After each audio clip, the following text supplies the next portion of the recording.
Hi everybody, I'm an addict from New York. My name is Gina. I keep my watch here and try to keep you all on time because I talk too much. First of all, I'd like to thank God for allowing me to wake up this morning. You know, waking up is a privilege, and it's not a right, and it's not one that I take for granted. There were a lot of addicts who didn't have the opportunity to open their eyes today, and I thank God for another day clean and another day alive. I also like to thank Greater Providence for asking me to come here. We had a great ride up today. It's beautiful out, and it was a nice ride up 95, and thank you. You know, this is a topic that's real interesting to me because I believe what the basic text says. I believe that the core of our disease is self-obsession. So if there's any topic that I love to talk about, it's me.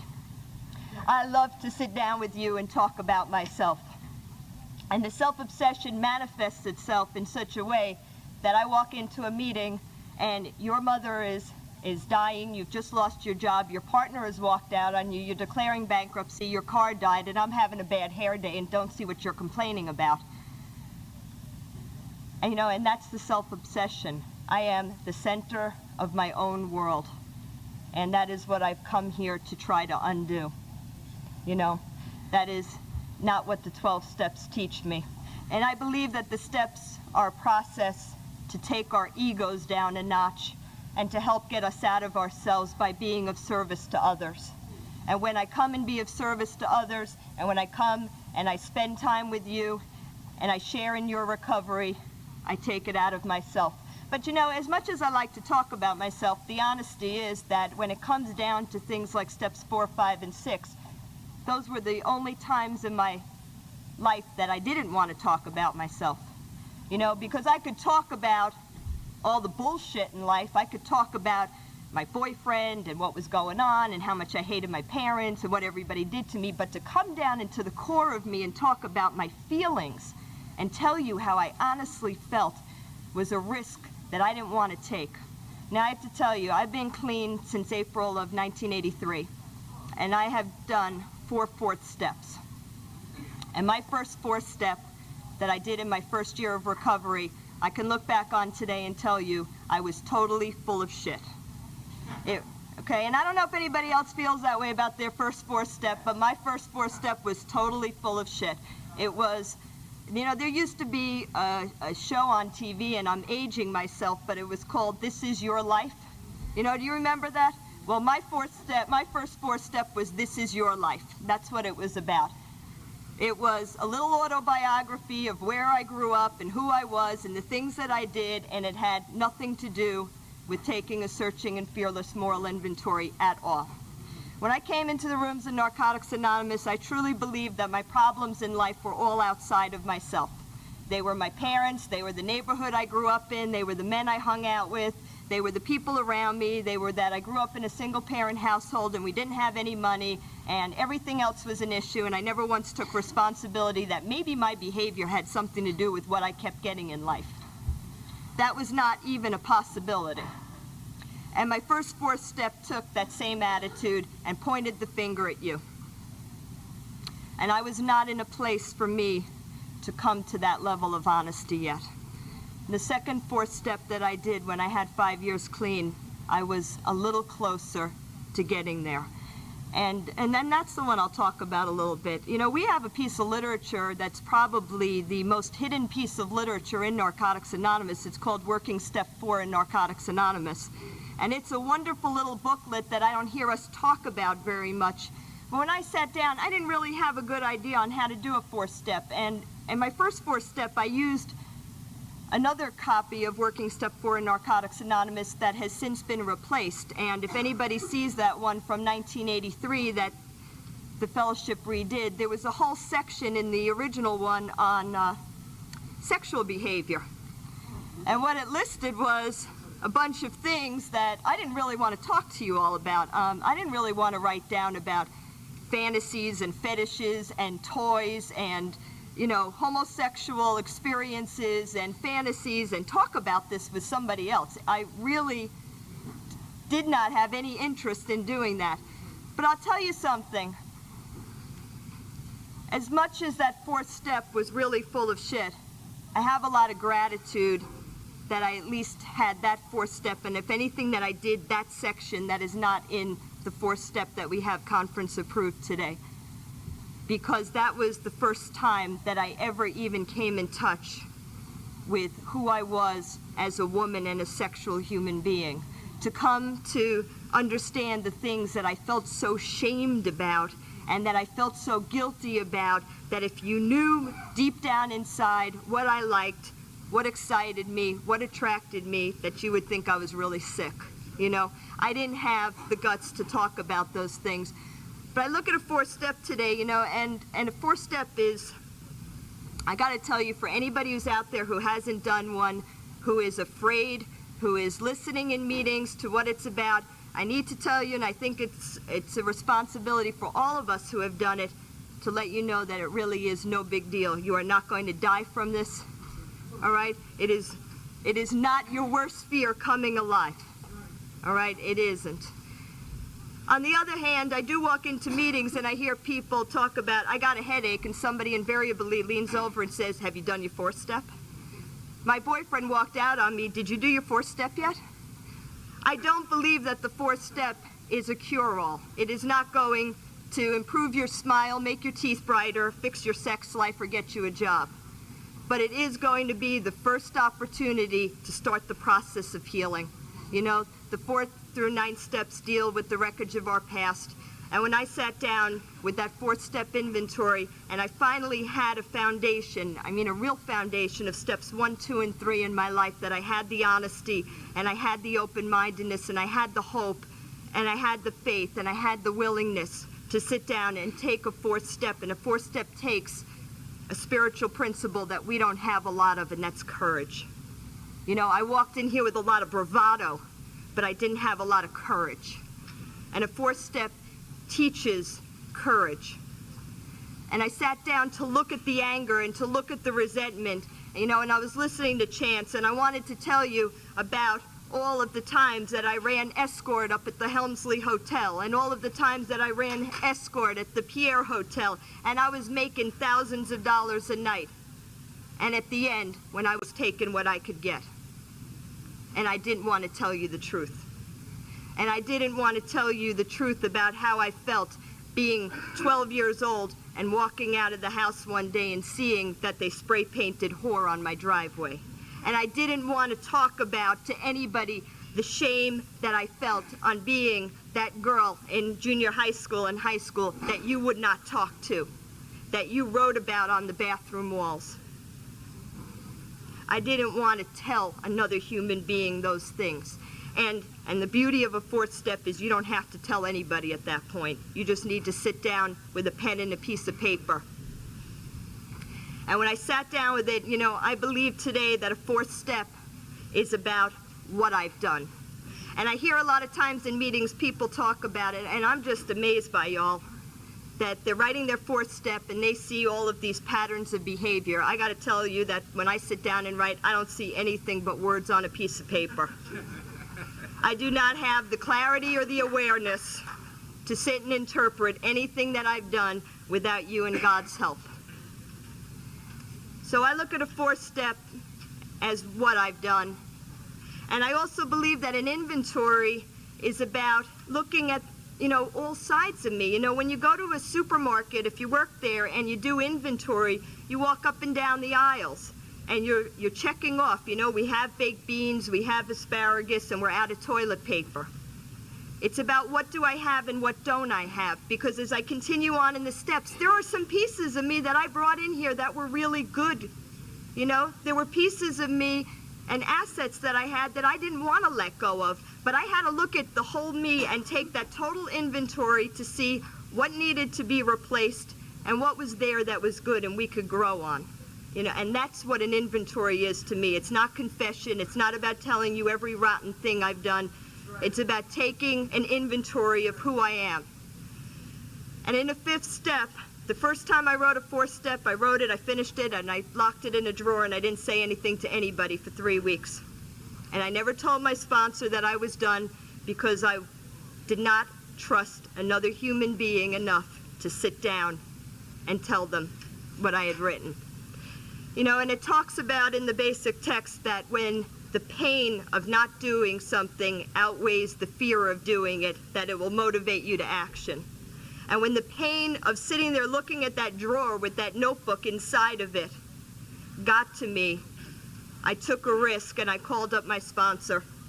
And my sponsor knows that I'm very intellectual and very complicated, and I make a mess out of everything, so I have a wonderful sponsor who keeps things very simple, so I can't complicate it at all.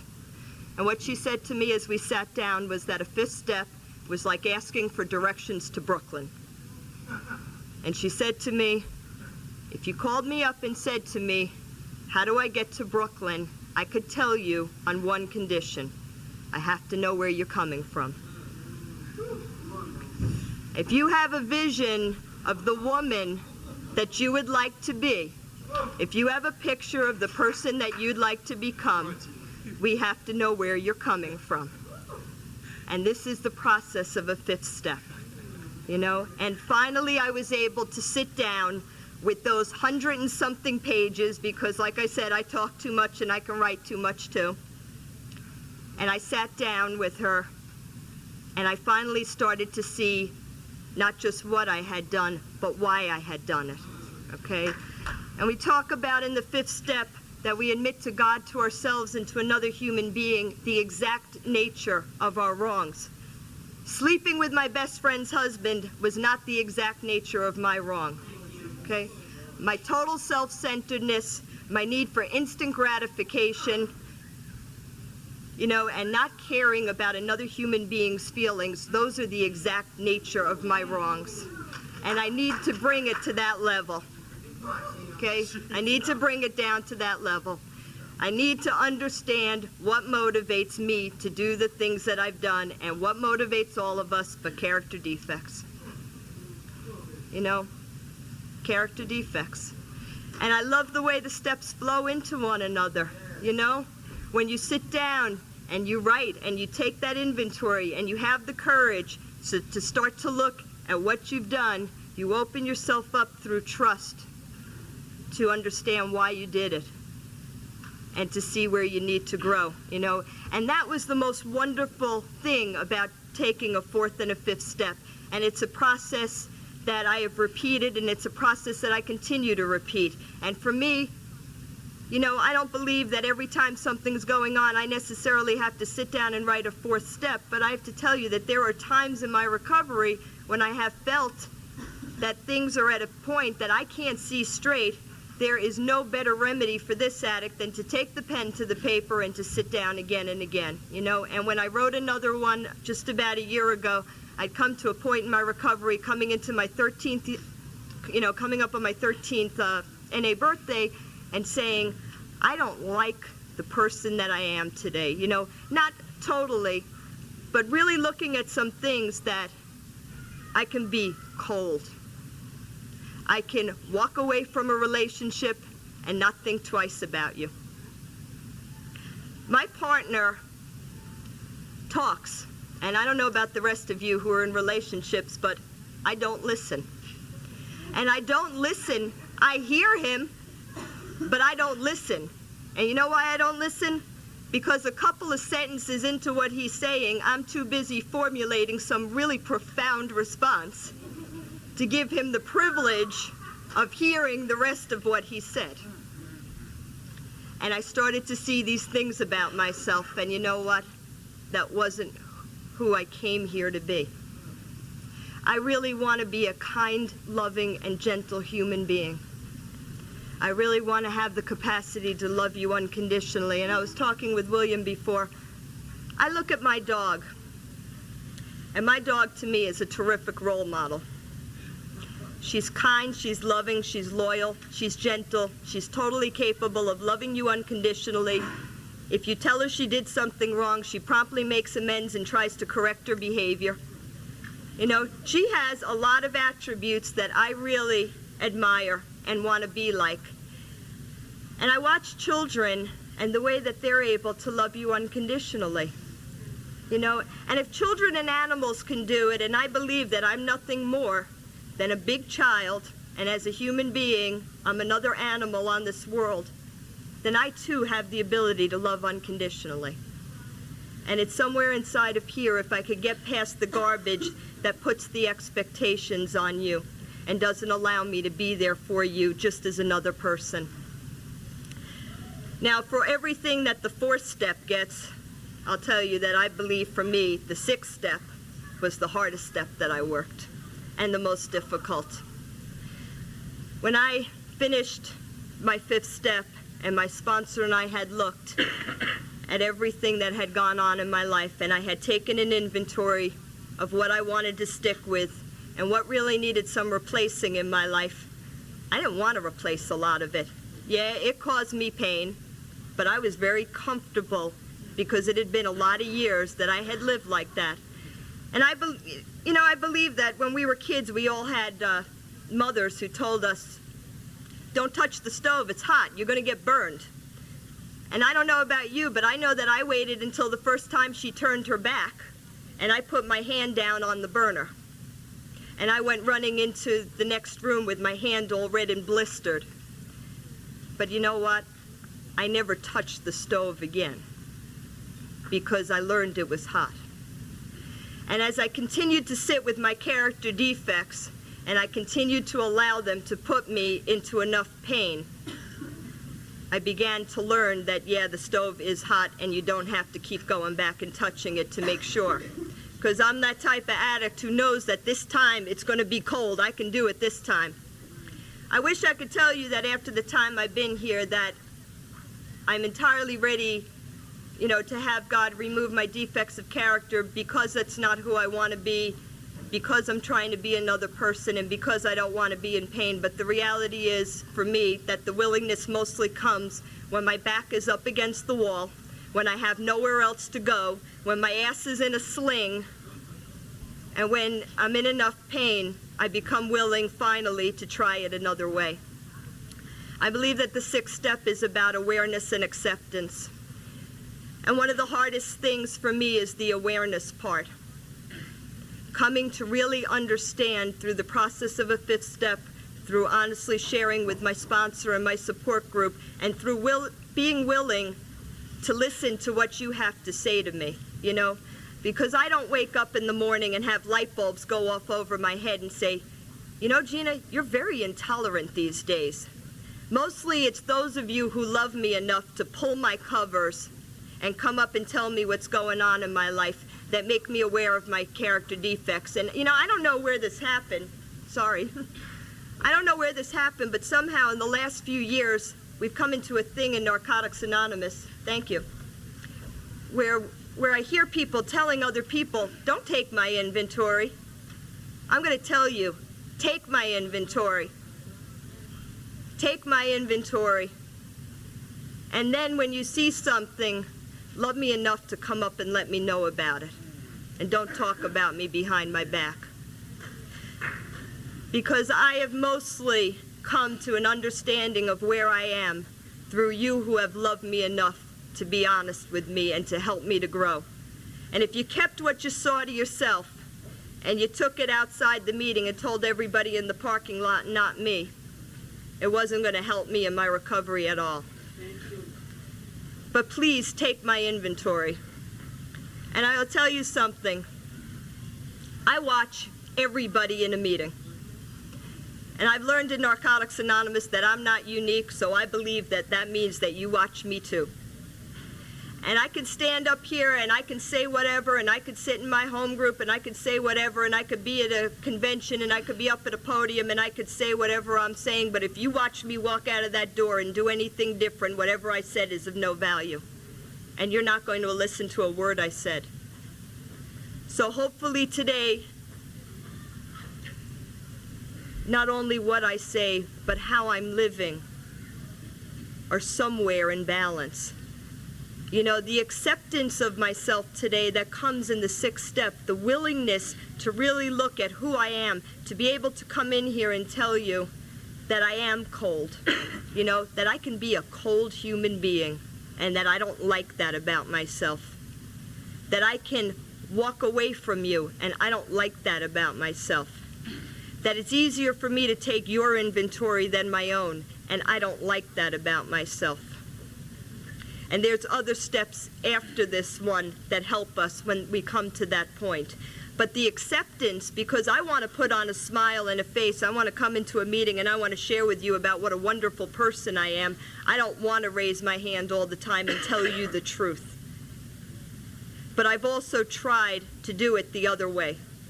I've tried to come in here and pretend that I'm somebody I'm not, and I've tried to pretend that I'm somewhere that I'm not.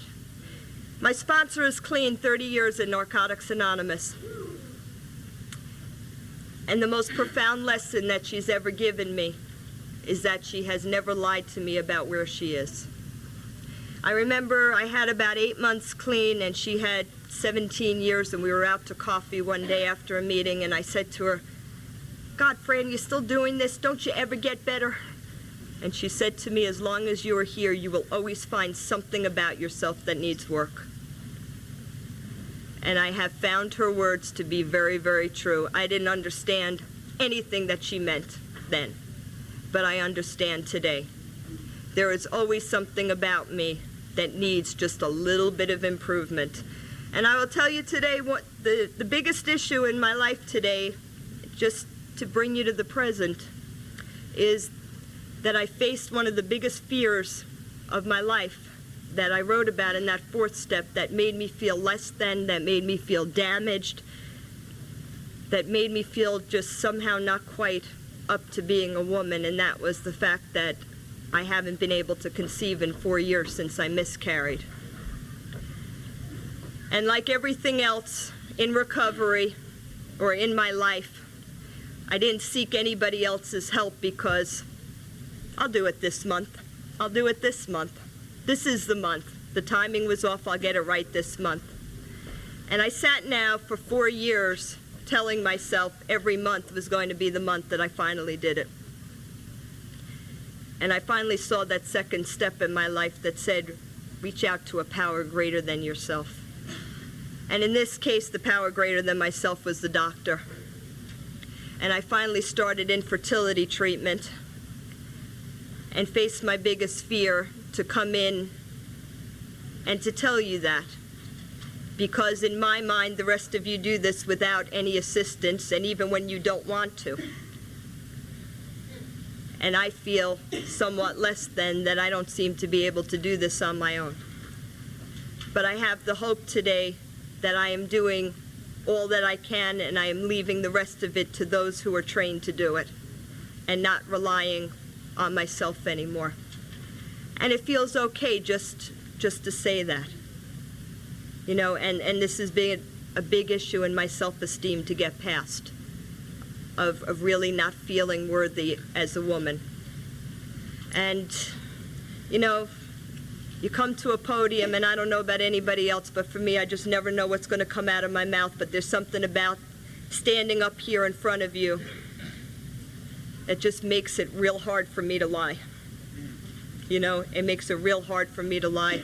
I would like to thank you all for listening. I would like to thank Greater Providence again for having me. If nobody else has told you today they love you, God loves you, and so do I. And thanks for being here.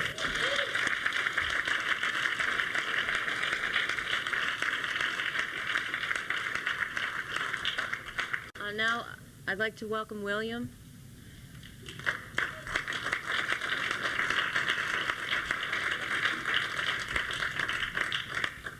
I'm an addict. My name is William. I'm like, I don't know, after that, I kind of probably could just go home, right? I don't know, I had this thing because when we were putting our convention on, they were talking about maybe we should have like 2 speakers doing some of these steps and tradition meetings. And I said, well, shit, I said, after one person do it, right, then what is the need to have somebody else there? And what I got in touch with and what became real vitally important for me, and what I had to come to understand is that we all have our own experience. And what I had to come in touch with is that, like, nobody is any less or more important than the next person. And a lot of times, because we'll hear somebody else do that thing, right? And because we got such low self-esteem and got so many issues that these steps deal with, and we might not be there yet, that we don't want to, look, we'll first think that we're in competition. So we can knock that out the box. We friends, we not in competition, right? And it's something about these steps. When Abdul told me what the topic was, I thought that I was going to come here, I was going to get an opportunity to sit down, listen to somebody do the first 3 steps, you know what I mean? Then like after we finish doing our thing, hear somebody do the rest of the steps. And he was like, nah, this is just the topic they picked. And I said, well, they must need to hear about 4, 5, and 6. And it's some real important stuff before then, and it's some real crucial stuff after then too. But then I said, but it seems like the hardest problem that we have in this fellowship is taking a look at ourselves. It seemed like when it comes time to deal with 4, that a lot of people get consumed with all this fear because they think that when they do 4, that they're going to find out that there's somebody that they don't want to know that they are. They think that like if I really take this big risk, not an A risk, not the risk that I think that you need to take to sit here and hear me, but the risk that I need to take to just take a look at me. Because look, our whole terminology, all our lives is about using to do what? To escape ourselves. Our whole terminology is about trying to find some kind of way to get outside of who we are. Our whole terminology, look, then we got a problem because we got a problem and we got to have a second most talked about topic in the fellowship. Because we know what the first one is drugs. And the second one is what? Relationships. Then look, then we got a problem because we wonder how come we can't seem to like coexist with somebody in the same house. Then we find out, well, why? Look, what make you think they trying to get away from you? Why? You surprised you spent your whole life trying to get away from your damn self. Right? So look. So look, my thing is, right? My thing is, I don't want to like get into the 4th step where nobody don't understand what I'm talking about. So I have an ability to keep it as simple as I can, right? And what I got in tune with the 4th step is not just beyond just the writing, beyond like the quiet time, beyond the prayer and the courage that it took to get there. Because like without the foundation, if you don't have the courage to get into 4, you got some generic shit going on in the beginning. So that means it's time to go back. By the time you reach 4, it shouldn't be a lot of fear. By the time you reach 4, it shouldn't be this thing where you're so afraid to see who you are because you should know by then. So what happened was, and how I look at the 4th step was, I got a good new friend of mine, which is a sponsor of mine, and he's been consumed with 5 years and not been able to take his first 4th step. So what he did was he asked me to sponsor him because of some things that I guess he saw in me that he knew I was somebody that had received some freedom as a result of, and that he needed some guidance in order to go there so that he could receive that freedom too. So he said, well, look, William, I need you to like show me and kind of erase the fear that I got because I'm afraid. Now look, a lot of times when us men get together, we got like it's real easy for us to talk about who won the basketball game. It is. It's real easy for us to talk about who got the fattest rims outside. Because I was checking out that, look, I ain't going to get into that. But when it comes time to deal with some feelings, look, because what she said was that it is not necessarily the particular incident that's important, is how our feelings and how we responded to the incident. So I said, well, look, take a step back and take a look at this. I said, we come in here dressed up.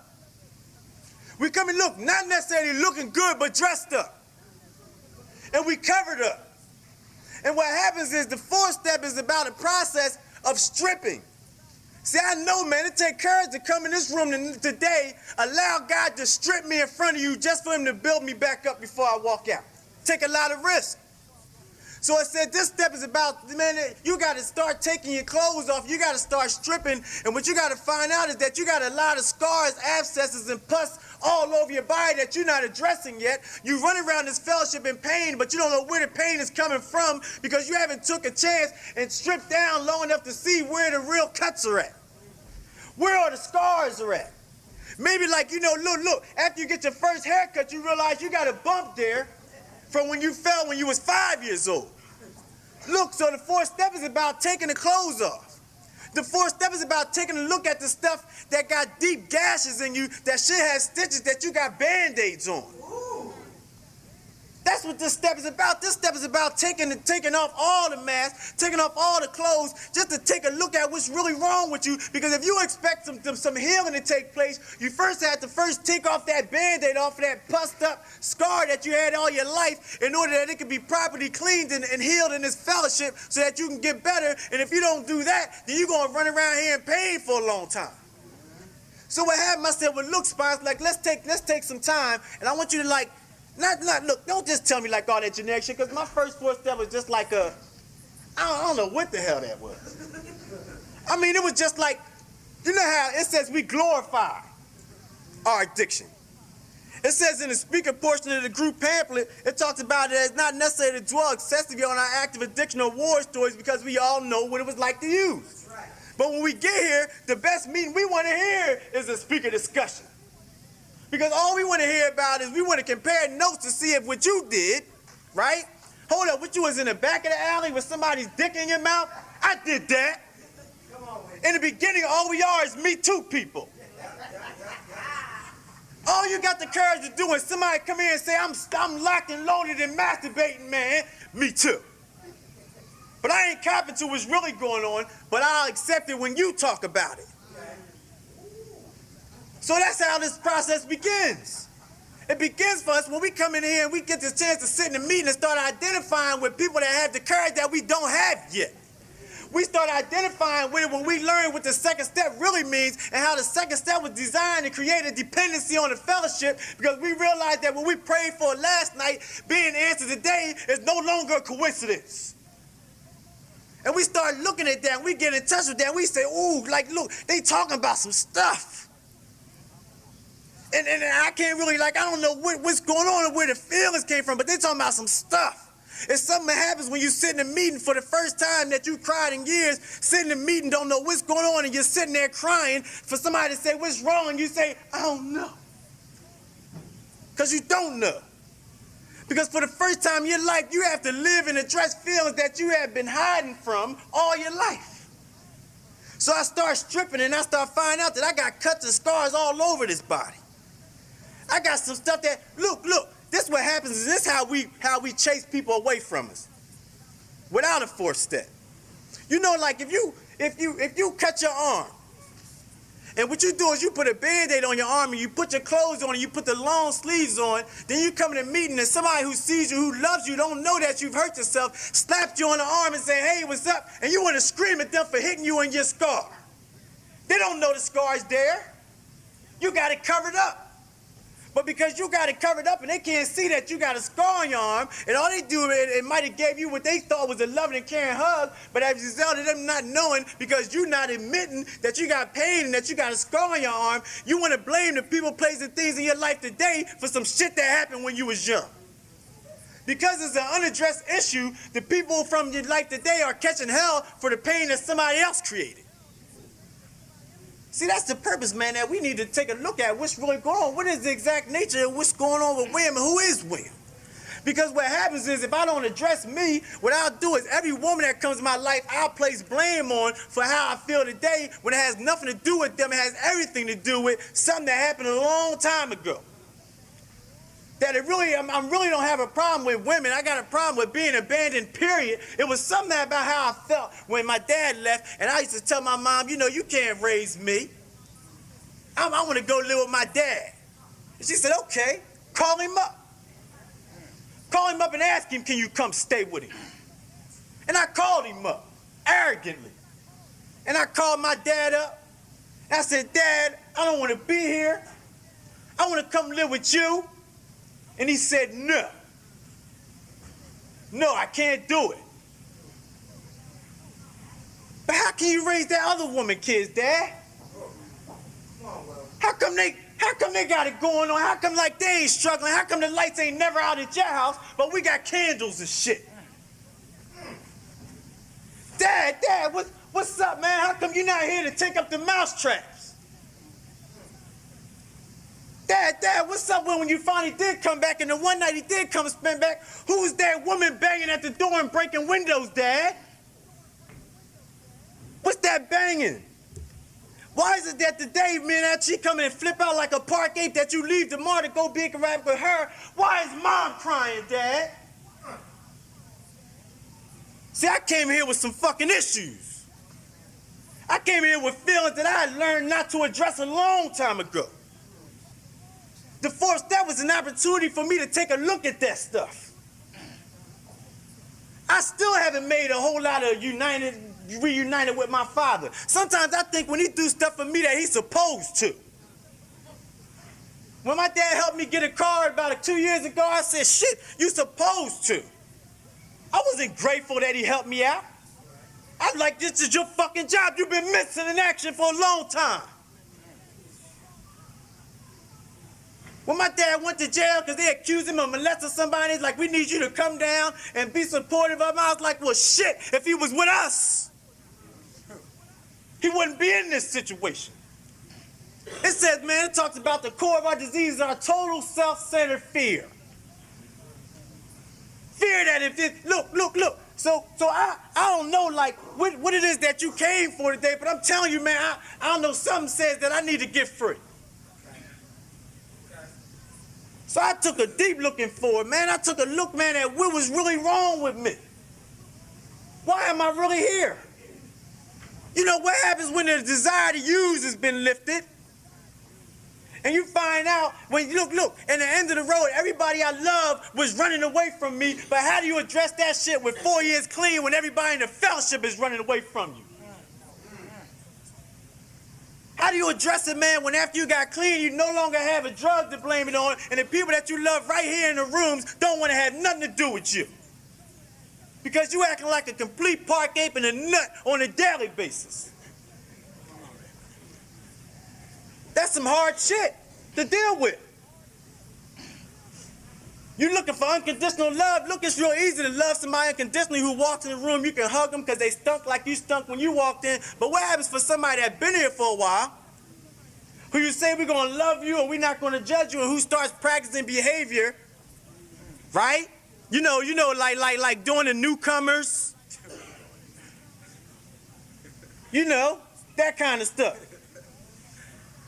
And you start like talking about them in the bathroom once again, clean with years clean, being talked about in the women's room.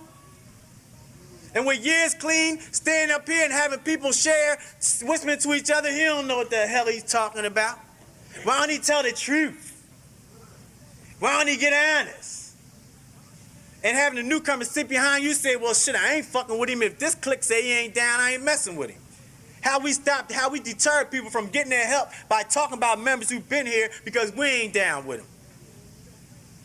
All that's a part of taking a look at us. So I'm talking about, man, a lot of suffering, clean, as a result of not wanting to take a look at me. A lot of suffering clean, man, as a result of coming in here and allowing defects to run wild, and I still didn't know how to address them, and how sometimes in your immediate circle, nobody has the experience that it'll take for you to get out of the hole. Sometimes, man, when we get out of the hole, there's so much pain for us that we won't even go back in and help somebody. We so busy worrying about if I come and help you that shit might rub off on me. Come on, man, we do that. I know that shit don't just happen in New Jersey. Somebody be in a meeting crying and in pain and shit, and because you just got out of that shit, you don't really want to go help them and shit because you remember how painful it was for you. What happened to the therapeutic values? The whole point of you going back in the hole because you've been there and you know how to get out. So we got people with unexperienced trying to jump in the hole to save people for everybody to be sick and stuck, and we sit back and talk about it. Get out of that relationship. She's sick, she's slimy, you should have been left her. That's what they've been telling me. Man, you living that life, it's like a thin line between love and hate, man. You ain't left her yet, William? You still there? My friend said, yeah, who William coming down? I said, yeah, he's supposed to be coming down with his girlfriend and her son. And it's like, what, a new girlfriend? It's like, no, the same one. It's like, oh, shit. He's with the same girl? The same one that he's going to court for? The same one he's been fighting? The same one he been choking and throwing across the fucking room. The same one that he wanted to pick up and throw out the fucking house physically.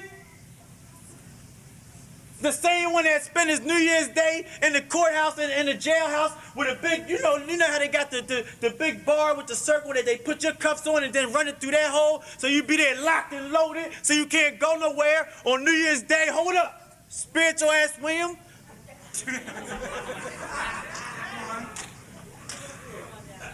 Look, how about, look, man, this, man, people been saying for a long time, you need to let go. They just asked me to talk about it 2 weeks ago, why is it so hard to let go? Didn't want to talk about it. Talked about it anyway. Look, here go one. When I first got clean and when I first stayed around here and wrote my first 4 steps, I had a lot of courage, and I really believe that what y'all said, you said write everything, go all the way in so that you will have no problem coming all the way out. Because you gotta give up everything you came with. Put it all in there, and because you don't know what's gonna be good or bad for you that you can hold on to. So I put it all in there. And when I got clean, I was married. What happened was, nobody told me that if you live with somebody, you're supposed to hide that thing. So I didn't hide it. So my ex-wife found it. Ex-wife. And when she found that 4th step, problems came. Because I didn't hide out. I didn't write a 4th step worrying about a 5th step. See, I learned early on when we do steps, when I went through my process, when I was working on 1, I didn't know nothing about 2 except for y'all was mentioning it in the meetings. See, that's how I work steps. That's how I sponsor people. We work steps, man. We don't deal with or address what's going to happen later. We deal with here and now stuff. So my 4th step, I wrote it off. And this woman left me as a result of seeing the pain out that she had to endure and she could no longer look at me and see any more than a reminder of who the 4 steps said I was. Well, now, in my life, I don't have 4 steps laying around, but my woman got a tape now. Yeah, make you don't want to get behind this motherfucker. Come on, William. Come on. Every time that life seems to be going real smooth, you know what happened? I'll be at work. And I'll leave that morning a loving and caring woman. And what'll happen is while I'm at work that day, she'll be listening to a tape. And she'll call me up at work over and over and over again. What's going on, William? If I was that bitch, you would be looking out for me better, wouldn't you? Look, man, I'm talking about I got a relationship where, look, if we cooking out and I burn your damn hot dog, what's the solution to burning your hot dog? Make you another one. In my relationship, if I burn a hot dog, if it was that bitch, you wouldn't have burned her hot dog.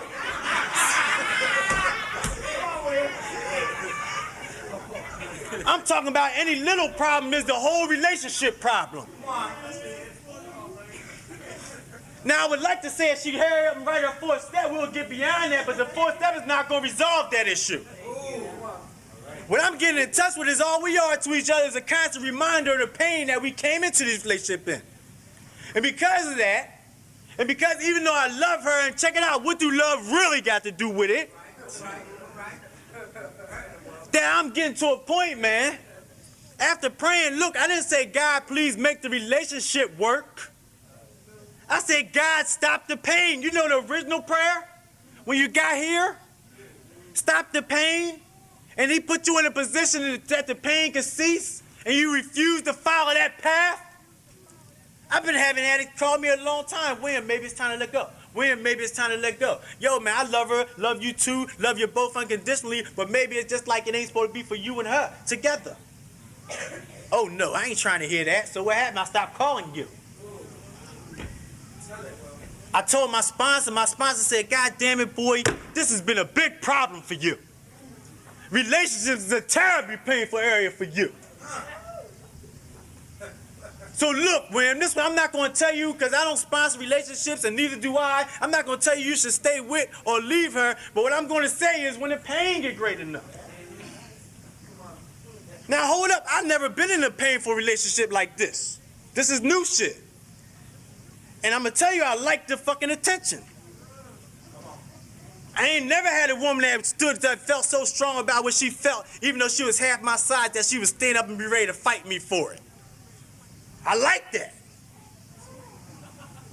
I like that. Come on, man, I just want to tell you I like that shit. I like that shit, man, when shit start getting thrown around the damn house. I like that shit when she starts slamming doors, man, because that means she really loves me.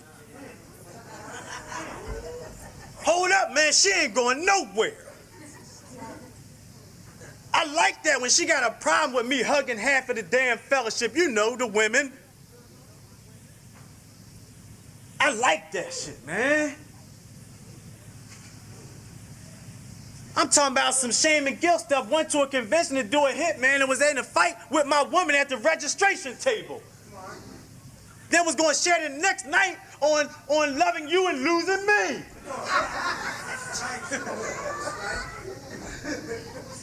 That shit hurt, man. You know how ashamed I was, man, with my shirt ripped off? Up in a room with a bunch of addicts who loved me. Boy was crying with me. How I couldn't even sit through the banquet because when she walked in, I was fucked up. I had to get up and leave. Come on, man, that's because I'm not dealing with the real problem and the real issue. I don't like being alone. Oh, I've done it before, but I don't like the feeling of loneliness. I don't like the feeling of being abandoned. I don't like not feeling loved by somebody. I sometimes think when I take you out that all I really wanted was a hug, maybe go to the movie, kiss me on the cheek, say you had a nice time. But the reputation that I've developed make me feel like it's required that I do something with you. But when I'm finished, hold up, hit a new bottom in recovery. Hit a bottom in recovery, I remember laying underneath this woman, her getting her shit off, and me thinking, I wish she would hurry up and get the fuck off me. Ooh, so I could go scrub myself. I need to scrub this shit. Oh my God, I can't believe I did this again.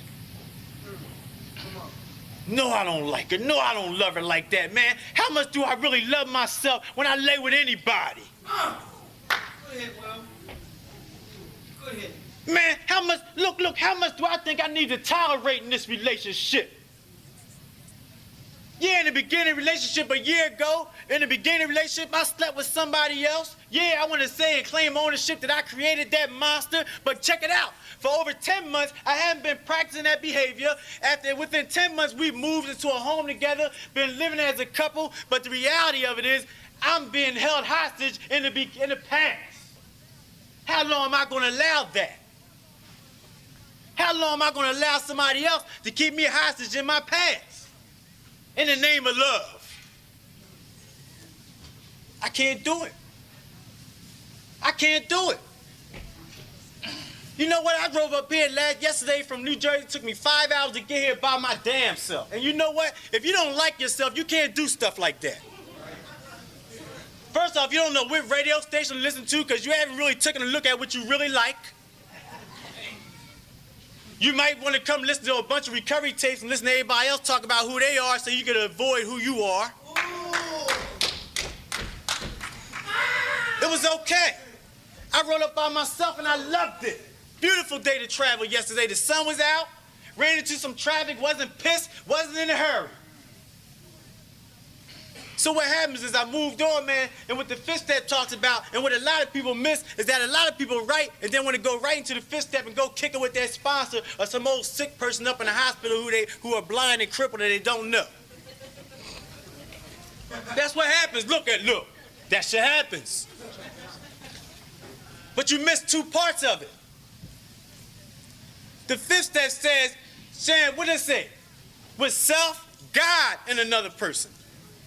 What we miss, man, is a big hit is that we think because we were there and we believe that God was there, it's not necessary to follow the two steps of that, the two first portions of that step.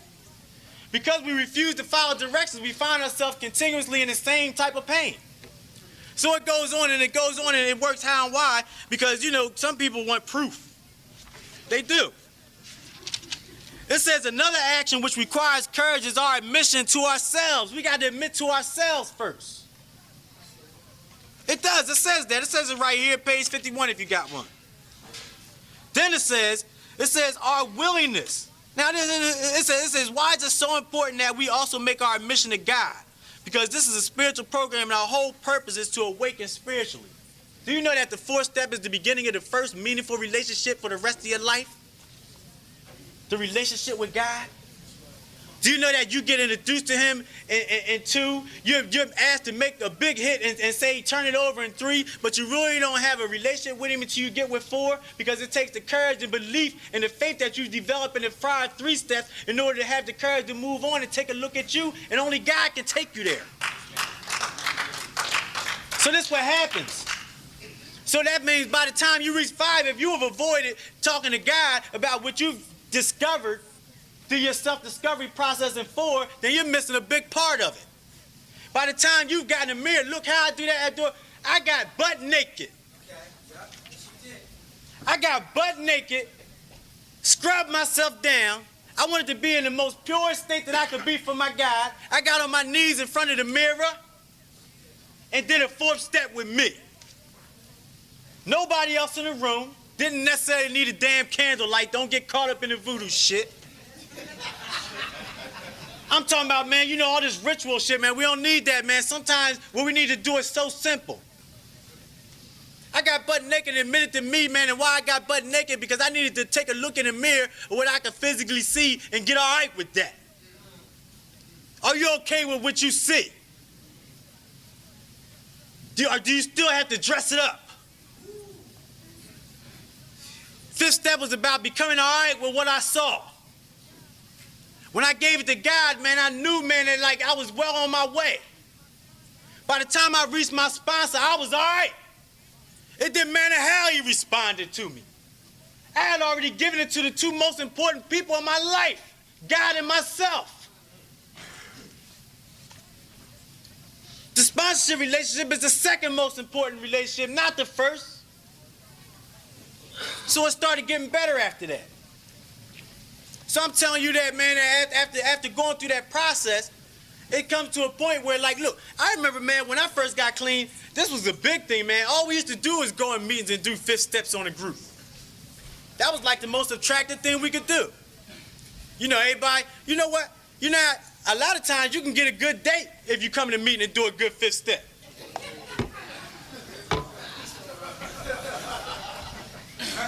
You know why? Put you out there. No. You know why, man?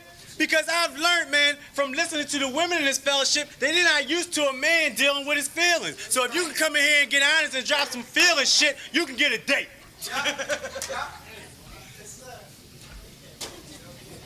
Man, this is real shit. I was kind of pissed when I came up to Boston. They put me in a men's rap. I said, well, shit, they cut me off from half of the damn people in the room. God damn. But look, man, that's what happens. So, man, look. I need to say, man, that, like, for the past 10 months, because it's been 10 months now, and I don't want to sit here and give you the idea that, like, that as a result of being in this relationship, that, like, nothing good comes from the relationship that I'm in. What I've gotten out of this relationship is that I've got some stuff that I didn't ask for. You know how when you got clean, all you wanted was the pain and cease, but you didn't ask for certain things. Well, in the relationship that I'm in, I've got some stuff I didn't ask for. You know what I got? Integrity. After the meeting, even when she pisses me off, I don't want to date you. I don't do the diner. I take my ass home. I don't know who I'm going home to sometimes. I don't know if I'm going to walk into a loving and caring environment or the fucking exorcist. Real shit.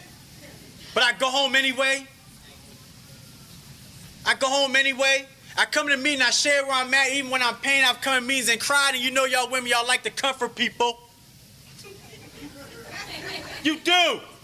She know that shit too. You go ahead and share your ass off in a meeting for them women to come comfort your ass. She put me up on it. So I know after I finish, I go home. I go home and I let her comfort me if she's can and able to. But if she's not able to, I'm still there. Do you know how hard it is to go home to a painful situation when it seems like so many lovely things are in the room? Because y'all know y'all looking good in the motherfucker now. Shit start growing. You know what I mean? The face is puffed out. You smiling. You know what I mean? We some beautiful people in this fellowship. We look good to each other. She said, we watching you? Hell yeah, I'm watching you. And when somebody's home with a mean face and I can come here and see a smiling face, you look real attractive. But you know what? Integrity says, take your ass home. Integrity and commitment says, go home no matter what. It says that I don't need to deal with you because I'm unavailable. I don't need to let you have to come up here and talk about dealing with unavailable people and me be one of them people because I'm not dealing with anybody else. I'm not available. Whether I'm happy, always happy, I'm always in. And what I've learned, man, is that I'm not, as a result of learning, see, I learned some stuff early on, so we're going to go with this before I close. What I learned early on is that I'm not an ender. You know, an addict and alcoholic. I had to learn this shit early on. It's some real basic shit you need to get with first. So I learned I'm not an ender. I'm not addicted to crosses. I ain't carrying crosses and shit. I don't have dual addictions. Whatever the fuck. You know what I mean? I ain't got that. And when I learned that, it was okay to have one home group. Hold up, man. It's important shit, man. See, if you don't get with the basic of this fellowship is designed to create a person that can learn how to live outside the meeting. One sponsor.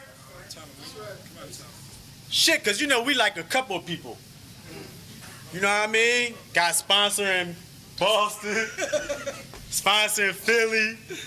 Share half of the shit with him, half of the shit with him. I'm getting half-ass solutions. I'm all fucked up. Hold up, this is the beginning. This is the beginning, man. We got to get with the real foundation. One disease, one program. With one fellowship, I got one sponsor. One guy that's resulted being in the one program. Because I've learned these things and the importance of having one, I've learned that it's real important to only have one girlfriend. Do you understand where it happens now? When you learn that one is okay, that you learn you might not need to have two girlfriends, you might not need two jobs, you might just need to work a little overtime in the one. You know, stuff like that. You find that you don't overwhelm yourself with shit that's really not important. You find that it's okay, man, to show up when you're capable of it and not show up when you can't. It becomes easier to say no, can't do it.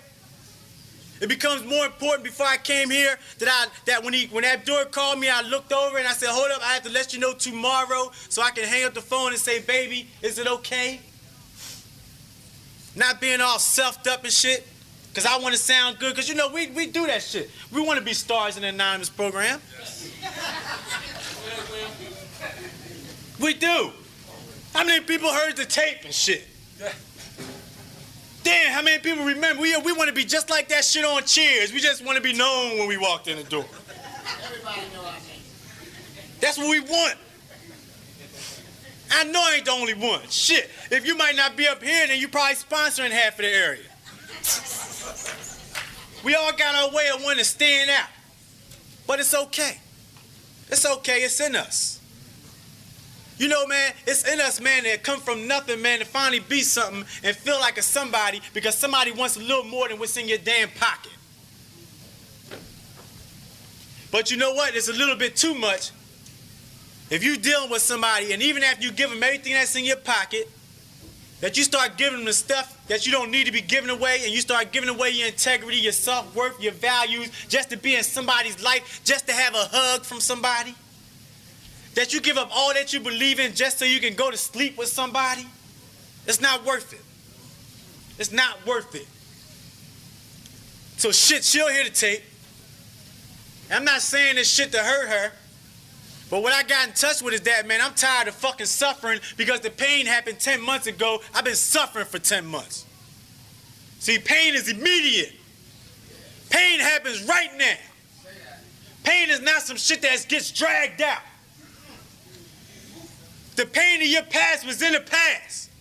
If you're still living in your past, you're suffering.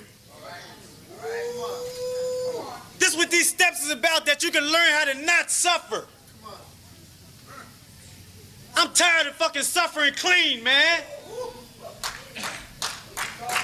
I'm tired of this.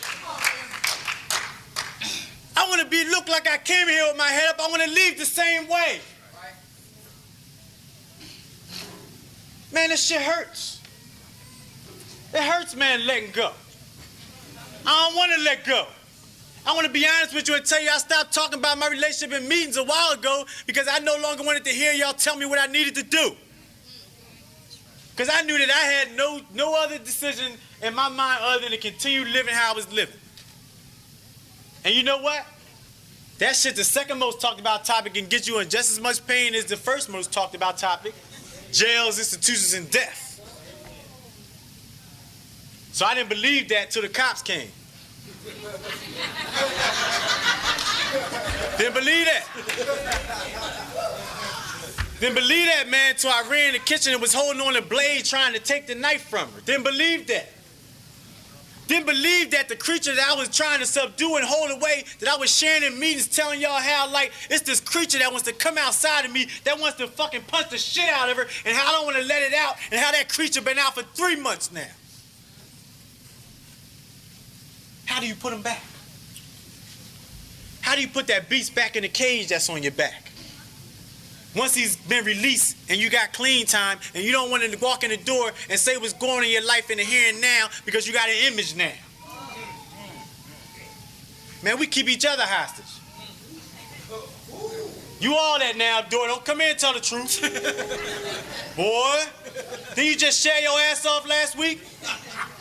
How you in pain on that side of the table today? Ain't you my sponsor? Man, look, we get titles and don't want to tell the truth. I already did the 4th step. I know who I am now. Why did you come? You still fucked up then?